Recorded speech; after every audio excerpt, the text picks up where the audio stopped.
We are at Old Town, Woodstock, Georgia. And Linda, this old town has been without a doubt one of the nicest little country towns in the world. How long have you known about it? Oh, I came out here as a little girl to watch a race at Dixie when it was nestled in the foothills of the Georgia mountains. Now it's a suburb of Atlanta. You better believe that. And now we come home to Dixie, the Dixie Speedway in Woodstock, Georgia. We're getting ready for the 3rd annual HAV-A-TAMPA Shootout. We have some 100 cars that have come here to attempt to qualify for the 24-car field that's going to run the 3rd annual Hava-A-Tampa Shootout tonight. Well, there's no question about it. We got a good field of cars, and when they start qualifying here, we got drivers from about 10 or 12 different states over the country. Needless to say, everybody says the hometown boys will have the track advantage. My opinion is no matter what track you go to, everybody has the same advantage. Well, there's a lot of tough competitors here. We've got people like Ronnie Johnson and Rodney Combs and Mcdowell. It's going to be a heck of a race. Certainly, I agree with it. There's no question about it. I can't wait for that C-Main to get underway. And Linda, I see the drivers are now moving on to the speedway, getting ready for the lineup for this 20-lap event. Give me a rundown on the top end, if you would, please. Well, the front row is Vernon Smith and Danny Carter. Row number 2 is Russell Landrum and Donald Watson. Behind him is Jimmy Murphy and Dale Finley. And then we pick up Doug McIlroy, and then we have Glenn McWaters, Steve Russell, Clint Smith, and Larry Mitzner. That's your lineup for the C-Main. As they get ready now to move around the speedway, they're coming off the number 4 turn, and the green flag goes down as they come down the front straightaway. It's Vernon Smith getting his nose out front, but they're right down his exhaust as they go through the number 1 and 2 turn, heading now the 3 deep off the number 4 turn.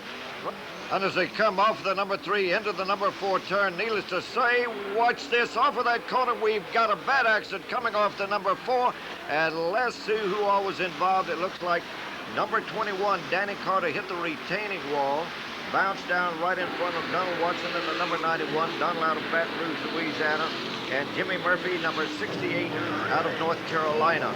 So let's watch now as they jockey around the speedway, but out front, as they were coming around the track, coming off the number 4, Vernon Smith out of Rome, Georgia.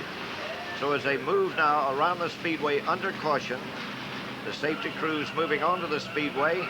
We'll try to look closer, and with all probability, now you've got one driver, and now coming down, let's take a look at this race car. That's number 91, Donald Watson out of Baton Rouge, Louisiana. Well, it looks like Donald Watson there just has sheet metal damage, Jimmy. Looks like he's going to be able to continue on in the remainder of this C-Main feature.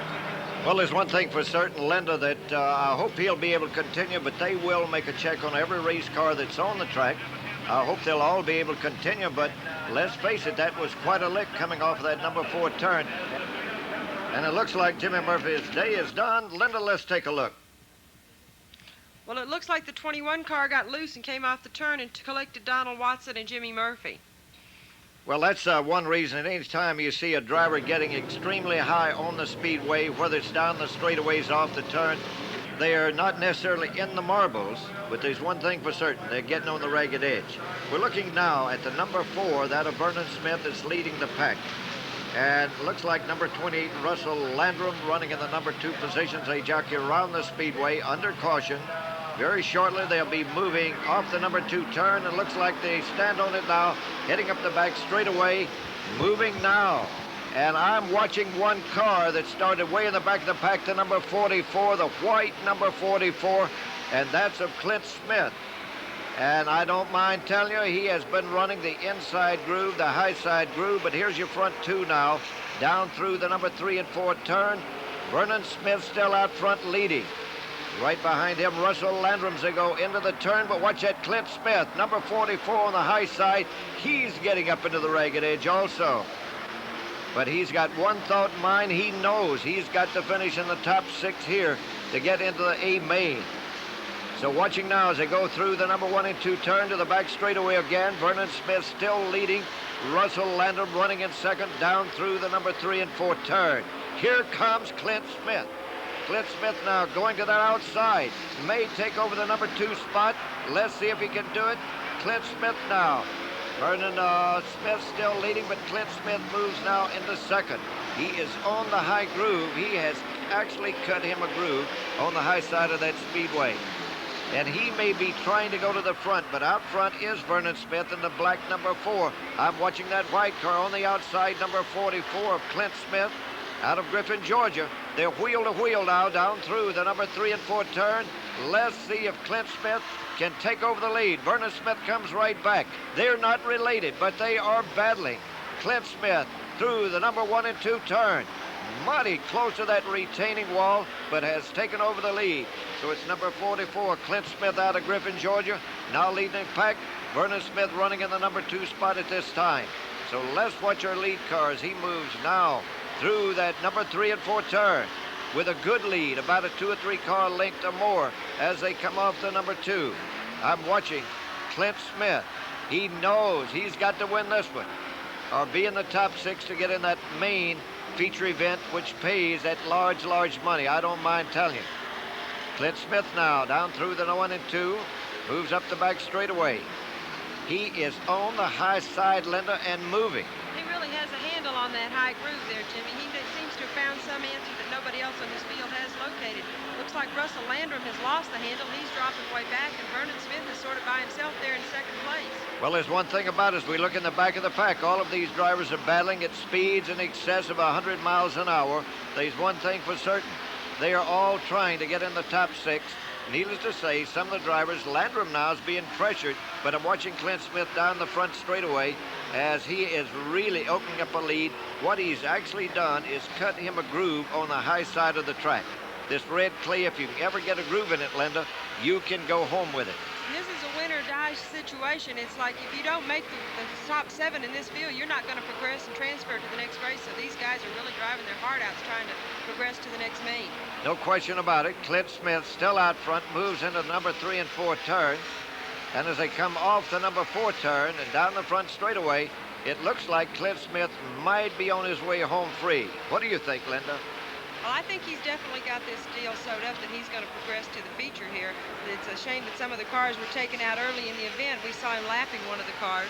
Only one thing I'll say, a race is never over till that checkered flag goes down. Something has happened to Clint Smith. He is now coasting very slowly around the speedway on the inside groove. Let's see if, and here comes your leader coming down, the number 4, Vernon Smith. Vernon now, I know he feels real good, maybe feeling sad for Clint Smith, but feeling good for himself. What a heartbreaker for Clint Smith to have dominated the way he did it. Now to see it go to the hands of Vernon Smith, number 4, but here Clint Smith is coasting, looks like going into the pits. There he goes, into the pits. And Vernon Smith at the same time picks up a lap on him. Well, Jimmy, I believe we have a white flag here. There's no question about it. 1 lap to go as Vernon Smith out of Rome, Georgia, moves around the speedway. But as we just saw a moment ago, no race is ever over till the checkered flag goes down. But moving now down through the number 3 and the number 4 turn, here comes your winner of the C-Main event. Checkered flag going down on number 4, Vernon Smith out of Rome, Georgia. Well, you know, Vernon's a regular competitor here at Dixie Speedway. He qualified for the Hava-A-Tampa Shootout by winning a shootout race here at Dixie. And this will qualify him to be in the B main along with these other drivers. Russell Landrum finishing in 2nd, Doug McElroy in 3rd, Steve Russell in 4th, Dale Finley in 5th, and Glenn McWaters in 6th. That's your top 6 will be going in the B main. And are now getting all the cars lined up for the B main, and what a field of cars we have on the speedway, I'll tell you. And I'm watching now trackside. Linda, what do you think? Well, it looks like the officials are really hustling, trying to get this race started. The skies are beginning to get rather ominous here at Dixie Speedway in Woodstock, Georgia. Rather what? Hell, it looks like rain to me. Look at this field of cars out here. No wonder everybody's rushing, trying to get this field underway, and as they get lined up to move around, on the pole, if you'll notice, it was to be Rodney Combs. However, Rodney, being the pole position car, decided to go to the outside number 2 starting position. I think he saw in the last one that the high groove is the fast way to get around this racetrack tonight. No question about it. So going down on the pole position, number 41, Tony Reed, the winner of the 1991 Hava-A-Tampa Shootout. On the outside will be number 5, Rodney Combs, 2nd row to the inside, the number 17, Ricky Williams. On the outside of him, Bobby Thomas in the 90, Greg Knight in the number 5, 3rd row inside. Outside, David Moyer, the 92, John Jones in the J1. Then we have Steve Nicholson in the number 18, Number 81, Rodney Martin. Frank Thompson in the 51. Billy Clanton in the 25. Then we have the 22, Ren Turner. Frank Ingram in the 9. 39, that's Arthur Jenkins. The G1, Steve Russell. Then we have the number 9, Bill Ingram, our winner in 1990, and now moving down through the number 3 and the number 4 turn. Coming to the green flag this time as they come down. It looks like Rodney Combs goes to the high side, then moves to the inside, right in front of Tony Reed, number 41, off of that corner. They're 3 deep, coming off of that number 4 turn. Anyway you look around this speedway, there is a lot of action. 3 deep again in the number 4 turn, but it's still Rodney Combs out front. Here is a sandwich for you. Who's the meat of the sandwich, Linda? Looks like it's car number 25 there in the middle of Billy Clanton. Do you think? That was Billy Clanton, as he will stack them up 3 deep any time. But looking now to the number 1 and 2 turn, look at that good dirt tracking that Rodney Combs is doing as he moves around this speedway. He definitely made the right decision picking the high groove there on the start. That does seem to be where everybody's hooked up. We have car 15 here. That is... There with a caution flag coming out on the speedway, and the number 15 now. That's Ken Hicks. Yeah, Ken Hicks going out. These drivers coming from all over the country to get into this field. And needless to say, let's look at number 5. Rodney Combs out front, 41, Tony Reed. Then as we go further back into the pack, you have got action all the way back through the speedway. Traffic from the number 3 and 4 turn. Back to you, Linda. I think Rodney Combs really hated to see that caution come out, as it's really beginning to start to sprinkle lightly here at Dixie. I'm glad you said sprinkle instead of omelet. Everybody knows what a sprinkle is, but the track is slick. As you can see, Rodney Combs getting out of shape. Tony Reed in the 41 running second likes that. And we've got another car moving up strong. Watch this off of that. Oh, my goodness. Look at this weather we're having right now. It's really getting bad out here. Let's see what the track officials are going to do. But Rodney Combs brings it right on down the chute. Doesn't seem to be pulling away too far from Tony Reed as they go off the corner, so maybe he isn't getting the bite that he once got. Rodney Combs is really hoping and praying that this rain will hold off for just a little bit. You can see the glow of the water off the track surface here, off the clay. But Rodney Combs is wishing with everything he's got that it's not going to rain on his parade, so to speak, tonight. Well, I'll tell you what, you can say rain on your parade any time. You can see off the number 4, it looks real red, real bright. That's as slick as Grandma's cracked eggs, any way you look at it. I don't mind telling you, the slicker the track gets, the harder it is to drive. But it's still Rodney Combs out front leading the pack as he goes through the number 1 and 2 turn, now to 3 to 4. They're turning this track in less than 15 seconds. That's in excess of 100 miles an hour under track conditions. Maybe Mickey Swims shouldn't have spent so much time out here putting water on the track tonight. Mother Nature's trying to help out a little bit right now. Well, Mickey Swims and the Swims family. Of course, Mickey's the one that takes care of that red clay, but moving now through the number 3 and 4 turn, I see Rodney Combs realizing if he can get a win under his belt here, this will qualify him for the A-Main feature event where the big money is. He's really hustling to try to get this race over in a hurry because he knows time is very precious to him right now, that, you know, he may be taken out of this race by Mother Nature. Well, we'll have to watch, wait, and see. He's now down to the number 3 and 4 turn. As he comes off the number 4, Tony Reed trying to move up there with him, but being certainly held off in a respect that he can't seem to get up there.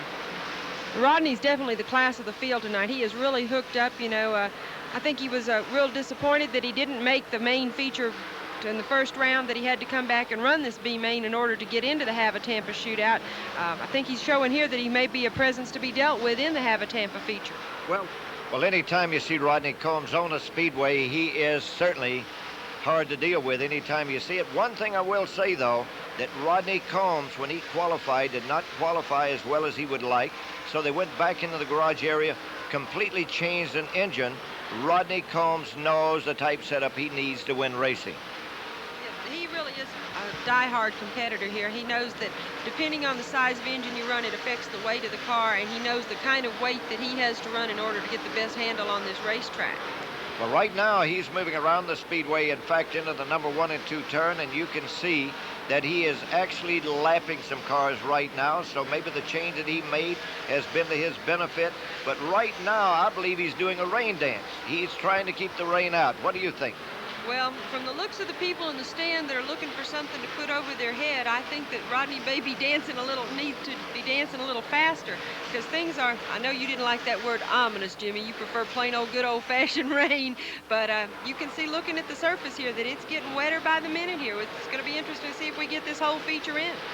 Well, Rodney Combs dives to the inside right there. That driver that he's putting a lap on actually got out of shape. Rodney Combs had to make a dive under him to move down. As he moves now down the front straightaway into the number 1 and 2 turn, you can see that even though the track, I think that's a yellow flag there, Jimmy. I think that's that ominous business you're talking about. Whatever it is, precipitation, you name it, it's beginning to fall. It's raining at Dixie.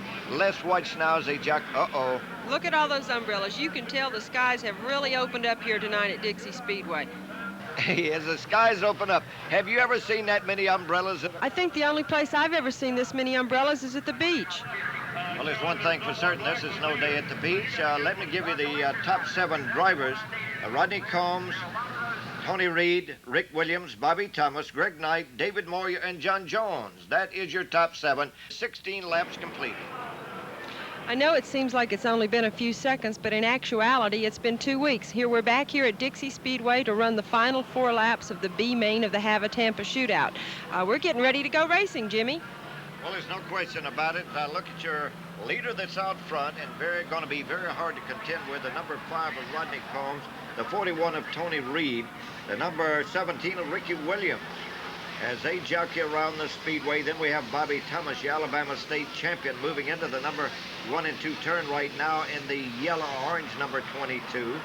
Then you have the number 5 of Greg Knight. It's a white number 5, but moving. The green flag going down. Green flag going down on the number 5, Rodney Combs, as he moved up that back straightaway. So let me take it all away with Rodney Combs with now 3 laps remaining as they come down. But I'm watching John Jones go to the high side, moving from 7th starting position, now running 3rd. Let's see if he's going to move closer to the front. John Jones down that front straightaway, but it's Rodney Combs leading. Going into the number 1 and 2 turn is Rodney Combs. Tony Reed running 2nd as they move around the speedway. This time coming down, we'll watch to see if Rodney Combs does bring it off the cone as it comes down. Looks as though the white flag might have went down as they move into the number 1 and 2 turn. Heading now to the back straightaway as they come down the front straightaway. And this time coming down, Rodney Combs actually backs it into the turn. He comes down this time to the checkered flag. So your winner of the event and getting into the E main is Rodney Combs of Camden, South Carolina. What a beautiful job Rodney Combs has done in winning the B main here. He goes into the main event that pays $15,000 to win, $100 a lap for leading the event.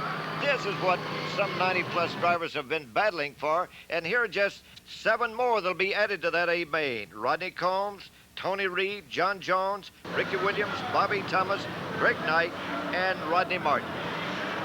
And now we get ready for the A main, the main feature event, to get underway right now. Starting on the pole will be Dale McDowell, Wade Knowles on the outside of him. Then we have Phil Coltrane, 2nd row inside, Buddy Morris on the high side. 3rd row inside is Wayne Eccles. On the outside of him is Buster Goss. Then we have on the 4th row inside Bobby Turner. High side of him is going to be Jody Somerville. 5th row to the inside, Freddie Lee on the inside, Ronnie Johnson on the outside. Then we have Ed Basie and Mike Head wired together. Then we have David Chansey and Buckshot Miles, Rex Ritchie and Granger Howell, Stan Massey alongside of Rodney Combs. Then we have Tony Reed and Ricky Williams, Bobby Thomas and Greg Knight, David Moyer and John Jones. These are the drivers going in this 75-lap feature event. And as they jockey now up the back straightaway, looking good, Linda. And these fans are ready. They've waited 2 weeks for this race. They are ready. They're on their feet. They're excited. We just can't wait to go racing. And here that goes, that green flag. As they move now off the number 4 turn, jumping out front in a hurry is Dale McDowell. McDowell in the cone and really making a high bid there for him. Trying to get under it was Wade Knowles. And we look now as Dale McDowell begins to get maybe 1 to 2 car length, but look at this 3 and 4 deep as they come off of number 4. Dale McDowell still out front and moving, but I'm watching in the back of the pack. They are equally as strong. As we watch now off that number 4 turn, let's watch as they move through the 3 and the 4, going now down the front straightaway again. It's Dale McDowell out of Chickamauga, Chattanooga, Tennessee driver that's doing extremely well. Every lap that he goes in this race, he is earning up to $300 a lap should he win. $100 lap money being paid for every lap they lead. But I'm watching now, riding on the outside. This is number 88, Buddy Morris, is now making a bid. Buddy running in 3rd place now, goes to the outside. He's on the high groove. He may try to go all the way with it. Let's see if he can do it. He's on the outside of Wade Knowles. Buddy Morris on the high side. Gets a little out of shape, but corrects it nicely. Wade Knowles right down the exhaust of the 17 of Dale McDowell. But watch this Buddy Morris.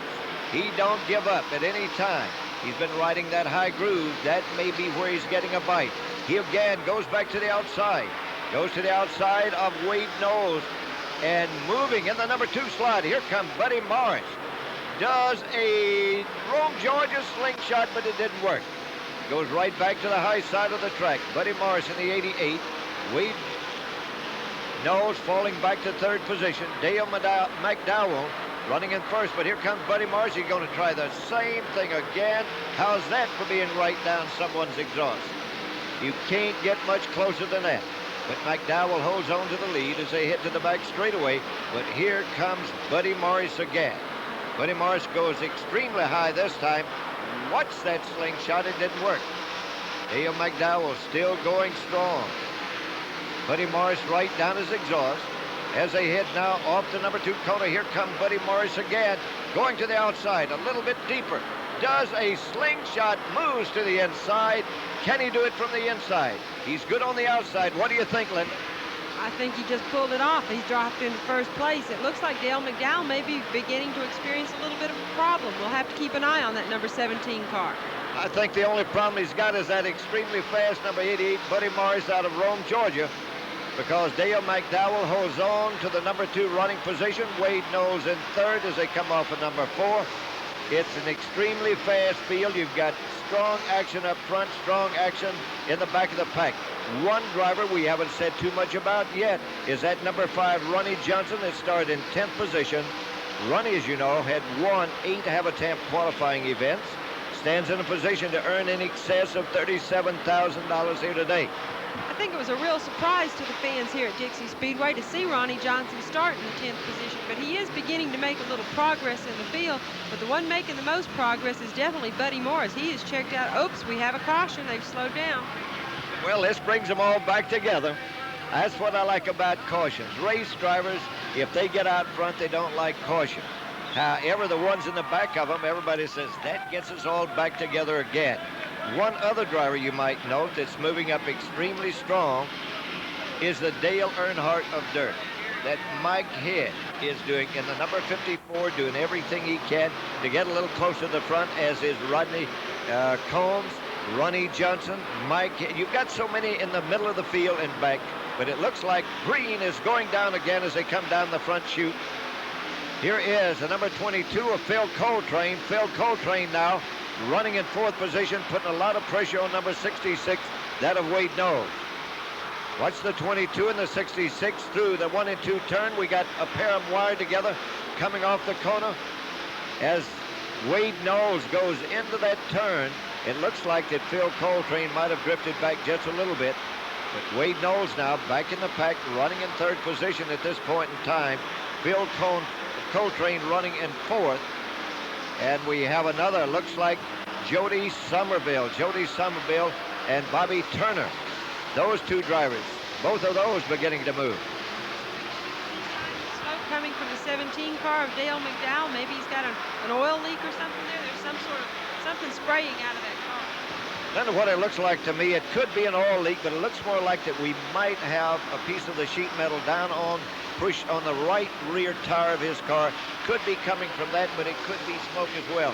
But I want you to know this Buddy Morris, he has stuck his foot in the fan. He knows every lap could be worth as much as $300 a lap to him. He's going after it all the way, Linda. You know, there's been a lot of conversation amongst the drivers that it's a real advantage to be a regular competitor here at Dixie, to have lots of track experience. And I guess Buddy Morris is sort of following in the steps of Tony Reed and Bill Ingram. But really, Buddy Morris, he runs all over the country with us. He does run more times at Dixie and Rome than most any of these other drivers.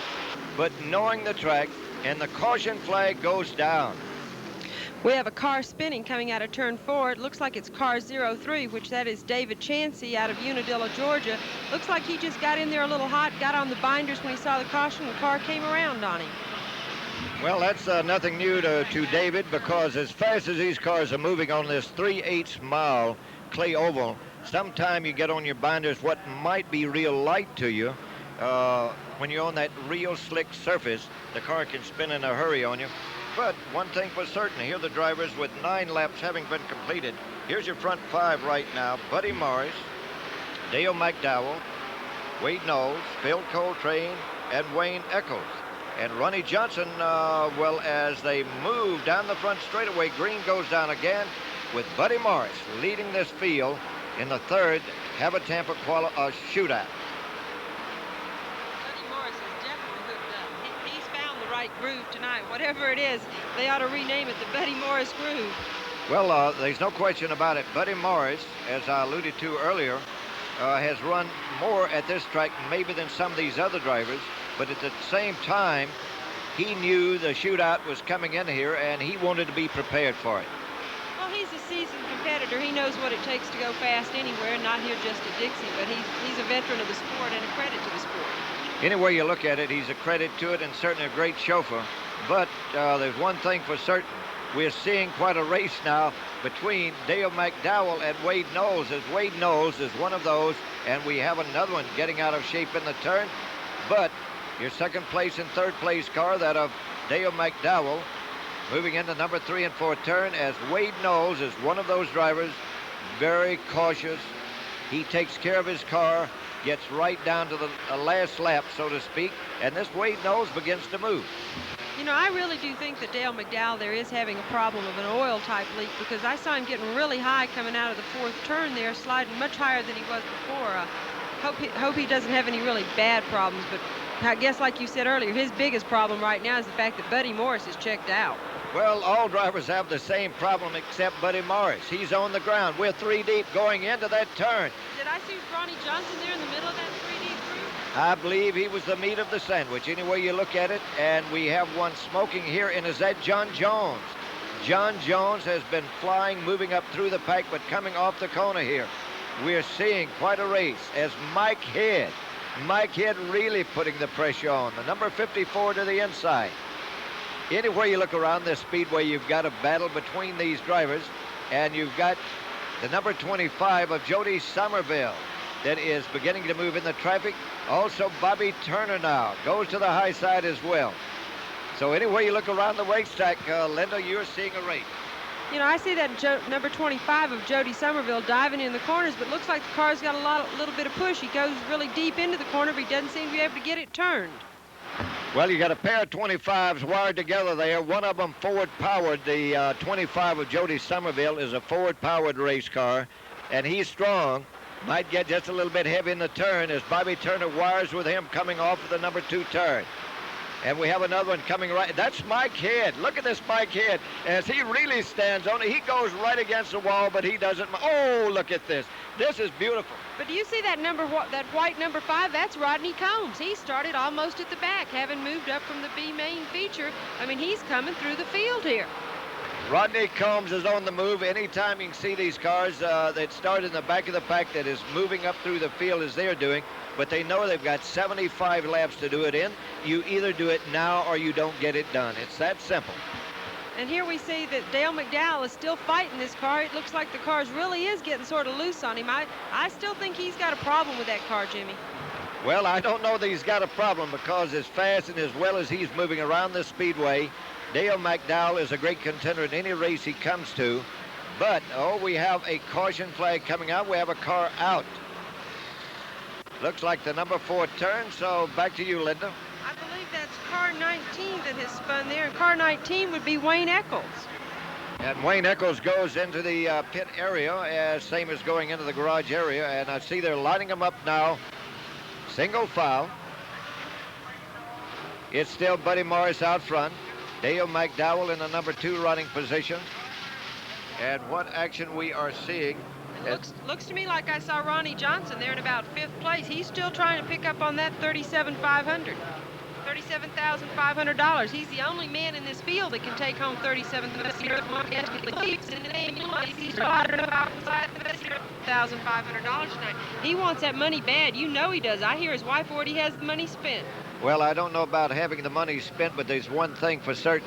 Every driver you see on this racetrack, they are the top 24 out of 92 race cars that showed up to qualify for the Hava-A-Tampa Shootout.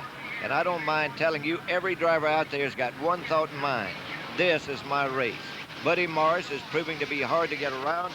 However, with the second caution flag coming out, with 15 laps now having been completed, we are seeing that about the same 5 are up front as was a while ago. I want you to know, but some of these guys in the back, once they get closer to that front, is going to add fuel to the fire of racing. Well, counting them real quickly, it looked to me like that Rodney Combs had moved up to about 10th. That's a real jump for him this early in the race. But boy, the green flag is out again, and again, Buddy Morris is running like a scalded dog. He has just jumped off and left everybody. He was probably the last person to want to see that other caution. He's going to get this 75 laps over in a hurry. But Buddy Morris sticks his foot in as he comes down the front straightaway, but I'm watching now with Phil Coltrane, the number 22, goes to the high side. He might be running the same groove now that Buddy Morris is running, and if he does, let's see if he can reel in the drivers in front of him. And he is now running in 4th, but he goes to the high side. It looks like we got one. It is Ronnie Johnson.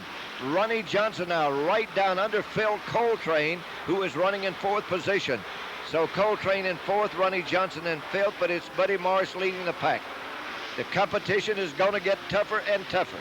But it does look like that high groove is working better for Phil Coltrane than the low groove is for Ronnie Johnson. Ronnie Johnson keeps trying to dive under him in the corners, but every time Coltrane gets a better bite off the corner and beats him down the straightaway. And now as Dale McDowell moves into number 3 and 4, turn right down his exhaust, as I had stated earlier, this number 66 of Wade Knowles, he lays back just a little bit, picks his time to move. And I did see some smoke coming out of the Dale McDowell car at that point in time, but Wade Knowles now beginning to reel him in. As we watch as they go into that number 3 turn, I'm seeing Ronnie Johnson now moving down under Phil Coltrane through the number 3 and 4 turn. Ronnie Johnson, that won 8 Hava-A-Tampa qualifying events, and is now under Coltrane. Coltrane pulls him off the turn, though. What action you've got way back in the pack. This is for 4th and 5th position. Phil Coltrane running in 4th position. Ronnie Johnson running in 5th as they come now to the number 1 turn. Watch Ronnie Johnson make it work on the inside, but Coltrane pulls him up the back chute. Linda, this is beautiful action anywhere you look around the speedway. And you can really see that there's a real difference of opinion amongst these drivers as to what's the best place to run on the racetrack. Coltrane is quite confident to run the high groove there, but Ronnie Johnson really prefers that low groove, really trying to make the pass in the corner in the low groove. It doesn't make any difference. This Ronnie Johnson, he's all still on the inside. When he makes a bid to go, he usually goes. Let's see if he can move around Coltrane. I'm watching now Buddy Morris, your lead car. Man, he is strictly on a move. As you alluded to earlier, he stuck his foot in the fan. He's got one thought in his mind, winning this big one, the Hava-A-Tampa Shootout. And if he wins it, he can earn in excess of $20,000. It's Buddy Morris leading the pack. But as they come off the corner, running 2nd and 3rd, Dale McDowell in 2nd. Wade Knowles putting a lot of... Here is Ronnie Johnson again, down on the inside. We've got a car smoking badly here down the front straight. Looks like it's the U2 car of Buckshot Miles. He's out of Vedette, Georgia. Looks like it's going to be calling it a day for him. I think he's lost the motor there, Jimmy, don't you? Buckshot, of course, wanted to win this event, and I'm sure that the Miles Racing engines, they're upset about probably getting an engine there, but he's driving the H.E. Moon Glass Owens Well Drilling and Duncan Drugs car, and as they check out the track at this point in time, there's no question about it. With 40 laps, the caution coming out on 40 laps, there's still 35 more to go in this event. It's still anybody's race. However, the driver that has really proved strong has been Buddy Morris out of Rome, Georgia. Right down his exhaust still is the number 17 of Dale McDowell. Running in third position is Wade Knowles in the 66. We're having quite a battle right now between number 22 and number 5. And as they go up the back chute, somebody stands on it early. I think that was Wade Knowles that just got a jump there on Dale McDowell. Again, we're still seeing smoke come out of the McDowell car. And here we see Ronnie Johnson diving to the inside of Coltrane again. I mean, he is bound and determined he's going to take over that third place spot. As they come down the front chute, you could almost throw a blanket over the top 5, 6 or 7 race cars. They're all wired together getting through that corner. And here is the white number 5, Greg Knight, spinning out. Here's Wade Knowles now moving under Dale McDowell down through the number 3 and 4 turn, down the front straightaway. He may have him. Dale McDowell brings it right back, and here is Wade Knowles being very much on the alert, seeing the Greg Knight car having that groove completely blocked. Falls back in the number 3 slot. How's that for tight racing, Linda? I think that maybe Dale McDowell ought to send a tip or something to Greg Knight for holding off Wade Knowles there for that one lap. But we brought out the caution again. I assume that was to get Greg Knight sorted out, and we'll regroup and see if we can't get back to racing right here. Well, we're almost ready to go back to racing as number 88, Buddy Morris, still leads this field. And as I alluded to earlier, this could be, oh, look at this. Here's the front 3 trying to go down to the green that way, but Buddy Morris beats him to the corner. Dale McDowell now. He doesn't look too hurt right now, Linda.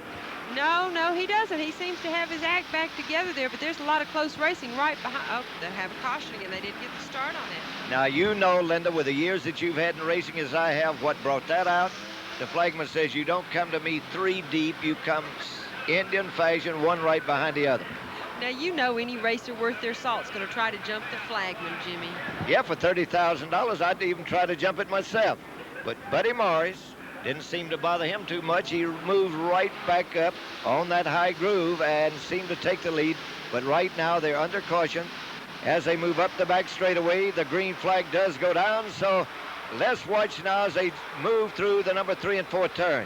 Dale McDowell even tries to put that move on him again. But we see that's Wade Knowles right there holding off Phil Coltrane. I mean, those cars, like you said, you could throw a blanket over it. But look, sneaking down on the inside is that number 5 car. Ronnie Johnson is really sticking, trying to make that inside line work. He's trying to get up there. I really think if he could get by Coltrane and Knowles, that he could go after Buddy Morris. And look further back in the pack is Rodney Combs. He is moving up. Hey, how about the number 87? The pressure is getting on right now, as we see that Country Pride chicken car, number 87, beginning to move. Moving up closer to the front. Rex Ritchie. But Buddy Morris continues to lead the pack. Buddy Morris has really got a handle on this field tonight. I think everybody else is, just maybe hoping to run second at this point. I don't think any driver ever wants to run second. They're just hoping something will happen to this guy. How many times can a driver get out front, take over the lead, and hold on to it this long on a 3/8 mile clay oval? It's not over yet, because really some of these drivers lay back to the latter end of the race to see what they can do then. Now, Coltrane's really got his hands full. He's doing all he can to try to get by Wade Knowles, and nipping right at his heels, he's got Ronnie Johnson trying to take over his spot. And here you can see they're almost 3 abreast with Ronnie Johnson, Coltrane, and Wade Knowles. It's a heck of a battle. I mean, these fans are definitely getting their money's worth. Yeah, you better believe that. And as Rodney Combs, Rex Ritchie, other drivers, Mike Hitt and others, now here they are 3 deep coming down the front chute. And right down on the inside, the number 5 of Ronnie Johnson. Still. Now he's working on Wade Knowles. He may just take 2 of them both this same lap. You think he's going to make that move there, Jimmy? Well, he is making the move, and once he makes a move, Ronnie Johnson usually moves toward the front. And so far, he and Wade Knowles are wheel to wheel. Ronnie Johnson has his nose out front just a little. Wade Knowles comes right back, though. But Ronnie Johnson snookers him in the corner. And this moves Ronnie Johnson in the number 3 running position And he started in 10th position, now running third with still a lot of laps to go. Ronnie Johnson is not to be sold short on winning this race right now. What do you think, Linda? I think if I was Dale McDowell, I'd be watching my mirror. Well, they don't even have mirrors. He can't watch his mirror. I wonder if he knows Ronnie Johnson's coming after him. That's a tough competitor to have coming up behind him there. Well, there's one thing for certain. Dale McDowell has had pressure on him before in all kinds of racing, but Ronnie Johnson is definitely on the move, starting in 10th, now moving up to the number 3 position he's in. But here's the guy that's cutting a fast lap. Every lap is full bore, any way you look at it. Buddy Morris, out of Rome, Georgia, just continues to run flat out. In other words, he told me at the beginning of the race, I'm either going to blow it or show it. Well, right now, he is showing it. Let's see if he's going to be able to go the distance.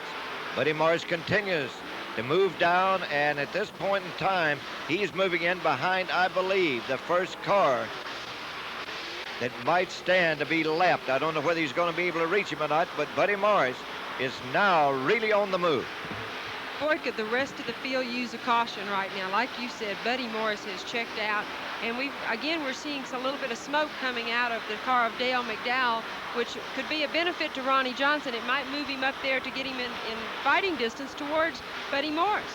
Well, as you look at the two drivers coming down the chute here, Ronnie Johnson running in third right in front of him, Dale McDowell. Both of these young drivers, and they're both young, started out on the same track with all probability. That'd be the Cleveland Speedway in Cleveland, Tennessee. In fact, Ronnie Johnson is now reeling in. And when I say reeling in, he is almost under Dale McDowell. These drivers have probably run wheel to wheel numerous times together, but they're running in to some lap traffic. Let's see what's going to happen there as they come off the number 4. Ronnie Johnson continues to reel in. Dale McDowell has not reached him yet, though. Well, it doesn't appear that McDowell's running quite as high a line as maybe Coltrane and Knowles did when Johnson could get under him. It's more like that Ronnie Johnson is right now following in the tracks of Dale McDowell, so maybe he's waiting for McDowell to make a little bit of a slip-up for him to get by. But when we see smoke again coming from the back end of McDowell's car. You know what's causing that smoke is the pressure, and down to the inside goes Ronnie Johnson, but watch Dale McDowell pull him up the back chute. Coming now down the front chute, McDowell beats him off the number 2 corner. Ronnie Johnson puts so much pressure on every driver he's ever raced with.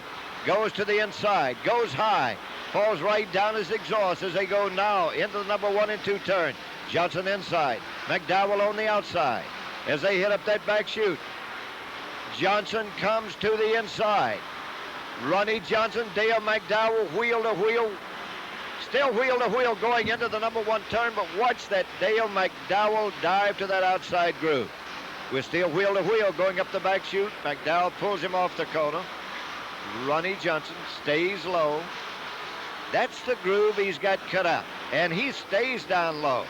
Ronnie Johnson now trying, as Dale McDowell gets out of shape, it might be Ronnie Johnson now, and he does move into the number 2 position. And that car smoking, as you had said, Linda, it's smoking bad now. It's taken a while for Ronnie Johnson to get by him, but you got to give credit to Dale McDowell. He is fighting an ill-handling race car at this time. You know, with the oil coming out of the car, it's getting on the rear tires, and my hat's off to Dale McDowell to hold on to the position that he's got. Of course, now this leaves a lot of room for Ronnie Johnson to set sail and hopefully go after Buddy Morris and make this a horse race again up front. It's already a horse race because Buddy Morris knows he cannot lift his foot in any respect. He knows that Ronnie Johnson's back there, Dale McDowell, Wade Knowles, Phil Coltrane. Then you go back a little further. Rex Ritchie, who is moving up extremely strong in the number 87 in the Country Pride chicken race car. He is moving strong. Then you have Mike Head. Oh, you've got a bunch of hot irons back there. Here for the first time, your Alabama state champion, number 90, Bobby Thomas, is now being lapped, but we got a car on the retaining wall, and it looks like, would you believe, David Chancey out of Unadilla, Georgia. That corner is hard luck for him today. That's the second time tonight he's lost it in that corner. But the most important part of this is it brings out a caution right here on lap 69, which is going to set up a 6-lap shootout. Bring Ronnie Johnson up right beside Buddy Morris for a 6-lap shootout to see who's going to take home all the money here in the Hava-A-Tampa Shootout. Well, I agree with you, Linda, but let's look at the front five here. It will be a shootout from here out, but leading the pack, here's your front five. Buddy Morris, Ronnie Johnson, Dale McDowell, Phil Coltrane, and Rex Ritchie in that Country Fried Chicken race car. That's your front five with 6 to go in this 75-lap third annual Hava-A-Tampa Shootout. Buddy Morris now leads them down into the number 1 and 2 turn. Off the 2, green goes down, so we go back to racing. Might start the lap countdown right now, but riding that high side, look at this Rex Ritchie. Rex Ritchie running in the high groove, real strong. Can you believe we're 3 deep off the number 2, but moving now. Ronnie Johnson trying to move up just a little closer if he possibly can to this Buddy Morris, and does really been pretty close, but still not close enough. 3 deep going off of that number 2 turn again, but it's still Buddy Morris out front and leading. Any way you look at it, Linda, it's going to be a battle right down to the checkered flag. Phil Coltrane's got his hands full there trying to get underneath Dale McDowell to take over 3rd place. Oh, and look at McDowell. He is really fighting that car. You can tell there's lots of oil getting on the rear tires. He's doing a heck of a job to keep it out of the wall. But I look a little further back. Here comes Rodney Combs, but knocking on everybody's doors at number 87, Rex Ritchie now moving into 4th if he can hold on to that position. But Buddy Morris still out front leading as he comes through the number 3 and 4 turn. Ronnie Johnson reels him in just a little bit, but still no cigar at this time. Buddy Morris continues to lean on the inside groove. He has gone from the outside groove now to the inside groove, which is Ronnie Johnson's groove, really. Ronnie Johnson is doing everything he can, but I just don't know that he has anything left. I mean, he's fighting his heart out, but it seems like he just can't get any closer than what he is, and we're getting really close to the white flag lap here. There's no question about it, but Buddy Morris, moving from the high groove, as I alluded to earlier, has got in the groove that Ronnie Johnson runs the best in. It'll be interesting if Ronnie Johnson does reel him in. And it doesn't look like Ronnie Johnson got enough time left. The white flag has gone down. They're now working on the last lap and now moving off at number 4. Checkered flag going down on Buddy Morris. And Buddy Morris wins our 3rd annual Hava-A-Tampa Shootout. 3 races, 3 different winners. Over to you, Linda. And what a tremendous race this was. While you have to say that Buddy Morris really did dominate the field, it was tremendous racing. Ronnie Johnson, who started in the 10th place, drove his heart out to come in 2nd. Had to be a real disappointment to Dale McDowell. He'd sat on the pole, fought a car that was just going away the whole race, ended up in 8th place. Rodney Combs has to be a really happy camper. He started in 19th and came home in 6th place. Well, any way you look at it, it has been one heck of a race. And that's what I like about traveling over the country. And I see now that Buddy Morris is going down to the scales. He'll get weighed in, as will others. Here is Buddy Morris now moving back on the speedway. Buddy Morris now comes into the victory lane, and here's Linda Sharp. We're here at Dixie Speedway for the 1992 Hava-A-Tampa Shootout. We're with Buddy Morris, winner of the 75 feature event. How was it out there? Well, it was, everything worked in my favor. I think I was real lucky. Like I say, I just got all the lucky breaks. My car felt real good all night, so like I say, a lot of it's just luck. Was your victory of $21,800 the biggest payday ever? It definitely is. Has your wife figured out a way to spend it yet? She probably has. Buddy, your car seemed to be really hooked up. You had both the engine and the handling taking you. Which one do you think was a major factor in your win? Well, like I say, race engine builds, real good engine. The engine worked good, puts out a lot of power. Of course, my car was working real good. It's not just a one item thing. It takes the whole combination. Ronnie, you started 10th, you finished 2nd. You drove a heck of a race. What was the biggest problem you had out there besides Buddy Morris? Well, Buddy started 5th. We had to start back in 10th. And he advanced up. Nobody fell out in front of him or myself, I don't think. We had to work for our positions, but Buddy started 5th, and he found him a line on the top of the racetrack and got in the lead early in the race, probably in the first 8 or 10 laps. And he had clear sailing after that. I had to work my way through traffic, all the way up to, I guess I was better than lap 60 before I got into 2nd. Buddy had some distance on me. We had a caution that closed us up, but during the caution, I think my tires cooled off, and you know, the cars were pretty evenly matched the last 9 laps that we ran under green, and, you know, we just came up a little bit short. Speaking for Linda Sharp and Jimmy Mosteller, we want to thank all of you for being with us for the 3rd Annual Hava-A-Tampa Shootout. We will look for you in 1993 for the 4th Annual Hava-A-Tampa Shootout.